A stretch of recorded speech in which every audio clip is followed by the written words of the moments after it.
Uvimbe kwenye kizazi au mirija ya uzazi kuziba ndiyo sababu kuu ambayo inapelekea wanawake wengi kwenye ndoa hadi sasa hawajabahatika kupata mtoto. Na mara nyingi hali hii huwa inasababishwa na mvurugiko wa hormones. Ukishapata mvurugiko wa hormones, wewe ni rahisi sana kupata changamoto katika mfumo wako wa uzazi. Huenda uliwahi kutumia uzazi wa mpango. Baada ya kutumia uzazi wa mpango wewe au kubahatika kupata matibabu ambayo yanayokwenda kurekebisha mfumo wako wa uzazi, kwenda kuondoa ile sumu salia kwenye mwili wako baada ya kutumia uzazi wa mpango.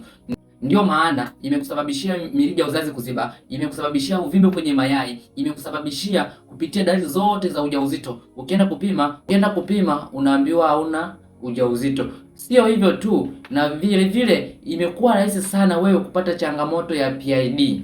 Lakini pia mirija ya uzazi kuziba huwa inasababishwa na maambukizi wa bakteria wabaya katika via vyako vya uzazi.